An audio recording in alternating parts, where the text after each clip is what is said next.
nabibingi ako, Doc, o parang may tubig na naririnig sa loob ng tenga, no? Bingi na ako o kaya masakit na rin tenga ko. Ang masaklap dyan is permanente na po yan. Hindi na siya babalik sa normal. Bakit ba may Q-tip kung hindi okay? Nakakabingi ba talaga ang pakikinig sa earphones araw-araw? Hirap ng head and neck, no? Kala mo yung isang problema na ngayon pala, may iba pang problema. Peace be with you! Happy Head and Neck Consciousness Week and welcome to the second episode of GSDH Doctors Dialogues, where conversations meet care and your health takes center stage.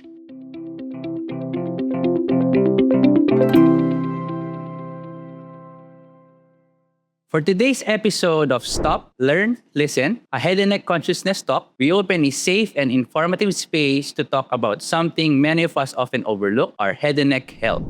I am Dr. Catherine Maria Booth. And I am Dr. Daniel Tan.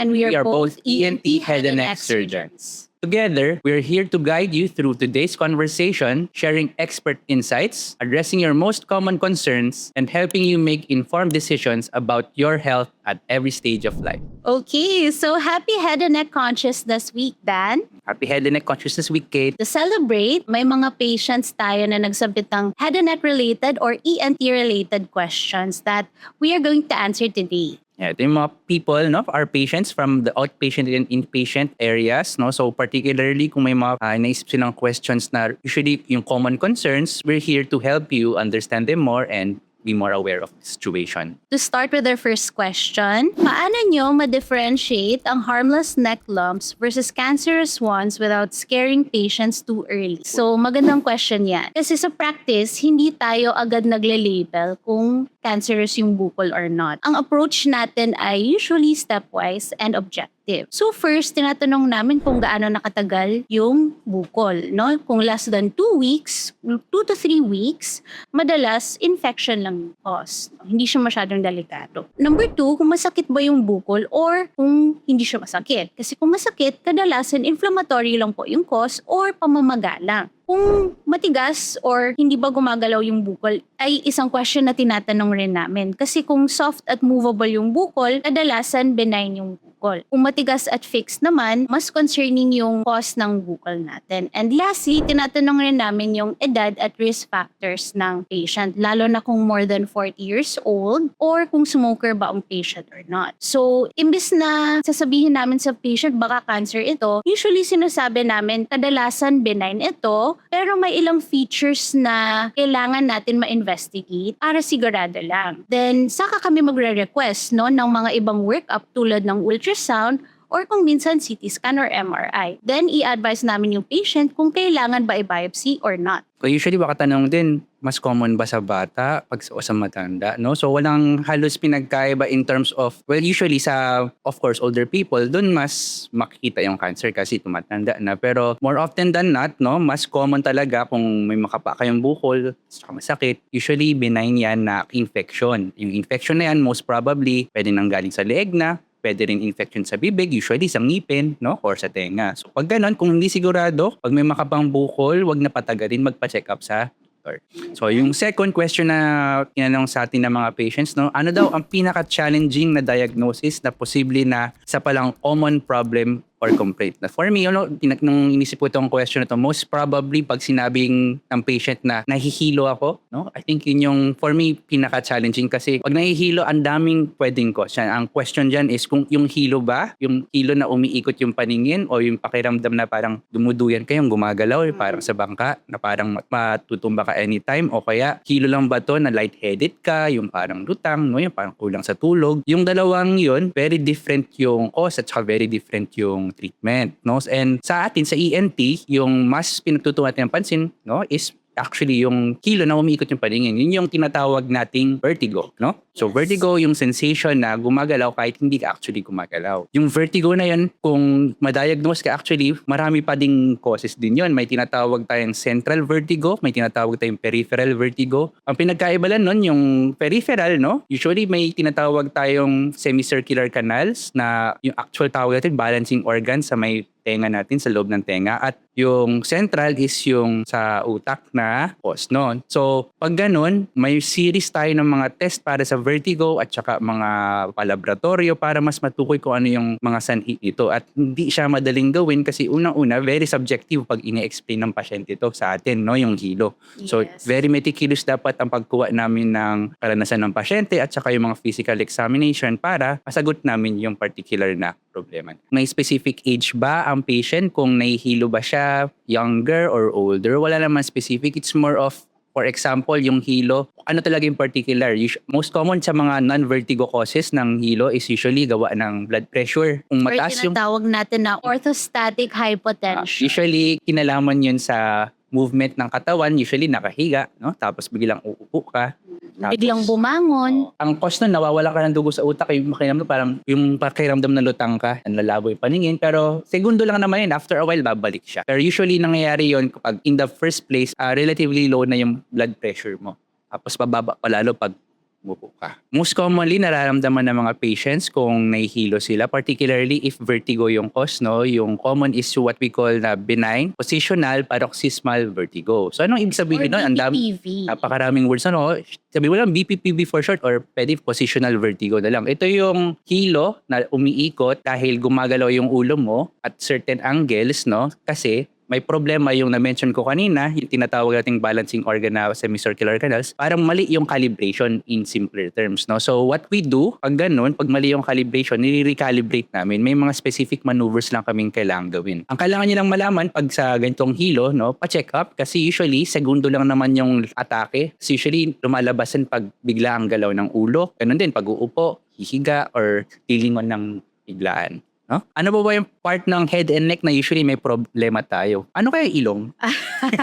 Yung third question natin is, may mga instance ba na ang problema pala sa ilong or tenga is symptoms na pala ng ibang disease? Okay. So, yes, madalas actually yan, no? Tinatawag namin dyan-referred symptoms. For example, yung sakit ng tenga, Very common yan. yes, that's actually very common at pwede siyang galing sa ngipin or galing sa temporomandibular joint, yung cause ng sakit ng tenga or yung joint dito sa ating panga. Kasi pag nagkakaroon tayo ng temporomandibular joint dysfunction or nagsistrain yung ating joint dito, usually umaabot yung sakit sa tenga and yung patients natin pumunta sa clinic, yung kinocomplain nila madalas ay yung pananakit ng tenga. Pero pag silip naman namin, normal lang, walang problema. Actually, pwedeng baliktad din. For example, no, ang masakit yung ngipin o yung panga actually, particularly pag nagbubukas kayo ng bibig. Tapos yung pala, pag silip na sa tenga, may infection na. So, sometimes, no, it can be the other way around. Ang Yes. problema actually yung tenga, pero ang nararamdaman ng pasyente sa ngipin, sa pagbukas ng bibig. So, pwedeng ganun. Pwede rin yung sa, for example, ang usual na nakikita din natin sa mga patients, pupunta, nagko-complain, masakit yung tenga, no? So, ganun din. Ang more common na nakikita namin, complaint sa tenga, pero actually ibang problema siya. Particular sa ilong, no, yung most common, sabihin nila, nabibingi ako, doc, o parang may tubig na naririnig sa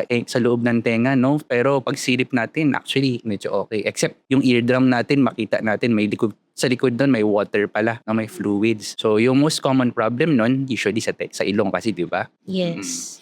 Pag gano'n, ibig sabihin, nagbabara yung ilong natin. Usually, gawa ng trangkaso, cough and colds na lasting na for more than 1 to 2 weeks. Tapos, connected kasi lahat yan, yung throat natin, yung nose, yung ears, connected yan. Tapos, may certain tube tayong tinatawag na Eustachian tube. Pag nag-accumulate tayo ng phlegm at sipon, umaakit yun dun sa tube, maipon yun sa loob ng tenga, yun na magkakos ng pagbabara ng ears, no, paghina ng pandinig. Kaya, ang isip ng mga pasyente, no, tenga ang problema ko. But actually, it's more than that. Yes. And actually, yung hearing loss, no, not necessarily rin na dahil sa earwax or dahil sa ear infection as you've mentioned, no. Pwede rin merong ibang metabolic cause like diabetes, no, nagkakause rin yun ng hearing loss and yung ibang autoimmune diseases gaya ng lupus at iba pang causes. Hirap ng head and neck, no? Kala mo, yung isang problema lang, ngayon pala, may iba pang problema. That's true. Ito, common to sa mga pasyente natin na mahilig kumanta o kaya yung mabilis lang magalit, sigaw na sigaw lang, no? So, usually, ang problem natin sa loob, yung vocal cords, no? Napapansin usually kapag may overuse tayo o misuse ng voice natin. So, common yan sa mahilig sumigaw, yung mga trabaho na gumagamit ng voice, mga call Yes, center that's agents, mga teachers. Teachers, singers. More commonly, ang complaint nila nawawalan ng boses, no? Yes. Pag nawawalan ka ng boses, usually Or pamamaos. If maos lang or gradual na pamamaos, usually more chronic. Yung biglaang mawawala yung boses kasi for example, punta sa concert nung kagabi tapos kanta ng kanta, talagang on the top of your lungs yung pagkanta, the next day walang boses na. I think common na nangyayari sa mga tao, no, pag mga pupunta. Because sometimes, no, may mga blood vessels tayo dun sa vocal cords, sa lalamunan na pumuputok yung blood vessels. O technically, may namumong dugo doon, so essentially nagpapasa siya. So parang pasa sa katawan, pag nagpasa, namamaga, no, nagbabara yung pag-move ng vocal cords. Sa movement ng vocal cords parang pavian eh. Pag nagbabara, hindi siya makagalaw, mawawalan ka ng boses, no? So ano yung mga pwedeng gawin pag nawalan ka ng boses? Well, number one, syempre, papahingay mo yung voice natin, no? Usually around 1 week of voice rest minimum, no? If particular tayo sa mga ibang gagawin or sa work na kailangan gamit boses, advice din namin na wag mo nang pumasok or talagang at home lang muna talaga, completely na hindi ginagamit yung boses. So, syempre, kung magaya, nagpasa, nagbibigay tayo ng gamot para mawala yung pamamaga. And particularly for prolonged users ng voice natin, no, important yung hydration ng ating lalamunan. Kasi sometimes yung constant na pagsalita natin, nagda-dry up yung laway, no? Kulang ng hydration, yung friction o yung rubbing ng vocal cords, nagkukos din ng pagkalyo. Yun yung tinatawag nating vocal cord nodules na nagkukos din ng pamamaos at on worse instances, no, complete na walang boses, no? Question, mga ano ba to? Permanente ba kung magkaroon ng pamamaos na ganyan, gawa ng problema sa vocal cords? Kasi ang question, napunit na ba yung vocal cords ko, no? Pwede ba mapunit? No, actually hindi siya napupunit. It's more of pasa lang or kalyo. Medyo mahirap yung mapunit yung vocal cords eh. It's more of ano siya, nabugbog. Hindi siya Yung essentially. napupunit, very rare po yan. Yung mas tamang term is nai-injure or nasusugatan. Ganun po yung usually nangyayari. Pagka natotrauma yung vocal cords natin sa pagsisigaw, pagka forceful na paggamit ng boses, no? So, yung pinaka-common actually is yung vocal cord hemorrhage or pagdurugo sa vocal cords gaya ng Yun yung, or yun yung pasa, no? pasa, Or pwede yung yes. tawag natin vocal cord polyp. So, essentially, hindi siya bukol, pasa lang siya. So, baka matakot na naman kayo, may bukol na naman sa vocal cords. Hindi siya talaga bukol, no? Pasa lang siya essentially. Na eventually, magre-recover naman ito. Like you said, kailangan strict voice rest talaga, no? Kailangan di masyadong, usually for patients na sinasabihan namin mag-voice rest, nagsulat talaga kami ng special letter to their employers kasi hindi talaga dapat nila gamitin Boses yung nila. voice nila, no? Hirap. For at least 1 week para makarecover yung vocal cord hemorrhage or yung mga pambasa ng vocal cord. So, ano yung lesson na makuha natin sa question na yun? 1 hour lang mag-karaoke. Magsigaw. Minimal, ano, always control yung voice yun. Hydrate din. Yun yung, I think, magandang takeaway dun. Inom palagi ng maraming tubig, especially kung alam na gagamit ng boses ng matagal. So, For our last question, nakakabingi ba talaga ang pakikinig sa earphones araw-araw? So the short answer is oo, kung mali ang paggamit. So hindi naman earphones mismo yung nagkakos ng problem natin, kundi yung lakas ng volume at tagal ng pagkikinig sa malakas na volume. So yung guidelines natin usually is dapat 60% or less yung maximum volume natin and 60 minutes at a time lang. Kasi pag lumampas ng 90 decibels at matagal ang pagkikinig natin, no, dahan-dahang masisira yung tinatawag natin na inner hair cells ng tenga natin. Masaselan po yan at madali siyang madamage. At ang masaklap dyan is permanente na po yan, no? Irreversible na po yan. Hindi na siya babalik sa normal. so ibig sabihin ba na, wag na tayo mag-headphones, wag na tayo mag-earphones. No, hindi naman yun yung sinasabi natin. Yung important dyan is, kailangan, kontrolado dapat yung paggamit natin ng earphones and headphones. No? Kailangan hindi masyadong malakas yung volume and hindi masyadong matagal yung paggamit natin ng earphones and Sa ang alalahanin, mas malakas yung volume, dapat less time yung exposure mo dun sa loud sounds. Siguro dagdag lang natin, no? Kasi isipin na nila, earphones lang, headphones, pero okay lang ako makinig sa concert ng matagal, no? 4 hours. So, kaya pag nagtatrabaho ako, yung speaker ko, tabi ko, yung post na malaki, ngayon kalaki, tapos max volume okay lang tayo. basta hindi earphones. Hindi din okay yun. So, I think ang mas takeaway dito is yung lakas, yung volume ng any sound, no? Hindi lang music, Yes. any sound, kahit sa trabaho, yung mga construction workers, as long as exposed kayo sa very loud sounds, usually around 90 decibels pataas, Yes. dapat minimize natin yung exposure, the louder yung sounds natin. Kasi the louder the sound at the longer the exposure, the higher the risk na magkaroon tayo ng earlier na hearing Ng loss. permanent damage, no, sa ating pagkikinig. Oh, Ayan, very common question sa atin that kahit sa is a very clinic, good no? question. Bakit ba may Q-tip kung hindi okay? Actually, yung Q-tip na yan, pwede siya gamitin. Hindi naman namin pinagbabawal siya. Pero may certain way na dapat gamitin yung Q-tip. Yes. Kasi At kung yung- mabasa niyo yung label ng Q-tip, nakalagay for external use only. Hindi So, siya meant na ipapasok sa loob ng canal. ear canal. So yung external, ano yung Yes. sabi external? Yung ito lang sa tenga, yung outside lang before dun sa actual na tube na tunnel sa loob ng ears natin. Hanggang dun lang dapat. So usually kasi pag mawiwili ka yan, kasi yung Q-tip, sarap kasi sa tenga no? Parang sarap, okay, gusto ko pa ipasok sa loob. Yes. Ang Very problema, sensitive. oo, Very ang sensitive problema, kasi hindi yung mo alam canal. kung nakalalim sa loob ng ears mo. Alalahanin natin sa loob ng ear canal natin, nandun yung eardrum na very sensitive sa touch and sound. At thin layer lang siya ng membrane. No? So pag nasundot mo yan ng biglaan, pwede ka mag-cause ng pagbugbog nun, pagpasa, at yung worst case, mabutas mo yung eardrum. In our case, no, ang dami na nakitang pasyente na nabutas na nila yung eardrum. Gawa ng Q-tip. Yung one common effect din na nakukuha ng pagpasok ng Q-tips, actually, nagbi-build up yung earwax rather than lumabas siya sa loob ng ear canal. Di ba? Q-tip dapat, di ba, napapahi niya na nakukuha niya yung earwax. No? Actually, more of natutulak niya. Again, kasi pagpasok mo, yung layers ng earwax natin sa ear canal natin, pag shoot mo pa lang yan, na scrape siya paloob. Ang problema natin, no, pag nagbola siya, tapos pag earphones ka pa pagkatapos, magpatunog ka pa ng sounds, no? Lalo siya matutulak pa loob. Tapos over time, kung frequent na everyday siya ginagawa, no? Kasi syempre, masarap nga siya gawin, magpa-plug siya. Yun yung tinatawag nating plug sa loob ng tenga. Tapos pag magtigas yan, talagang para naka-elastosil na yung ears mo. So doon papasok yung pasyente namin, sabihin, hindi na ako makarinig, Doc. Bingin na ako, okay, masakit na rin tenga ko. Masakit din kasi siya kasi maga na rin yung ear canal, no? Nasobrahan na rin ng pag-cotton bud. So advice namin sa patients, usually once or twice lang a week ang pag-ear cleaning. Outside lang ng ears, tapos pwede nga actually face towel, balot lang sa pinky natin, tapos wipe sa ears.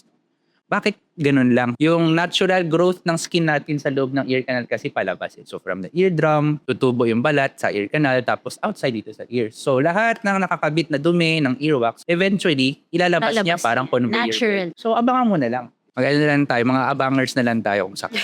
Okay, so what is our takeaway from this Oh, ang dami na- episode? Oo. So ang dami natin kasing problema sa tenga, sa ilong, sa leeg mismo, sa lalamunan, no? Tapos sometimes pwede silang connected, no? Pag hindi sure, no, okay lang mag-research, pero pag hindi sure, pa-check up lang sa doctor, pa-check up kayo sa ENT. Yun yung covered Yes. namin usually, yung head, yung face actually, ears, nose, throat, neck.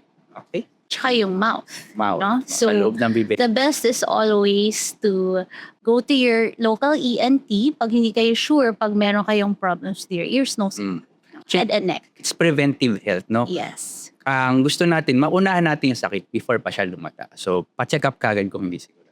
So once again, I'm Catherine Marie Diabot, Na I'm Daniel Aitan.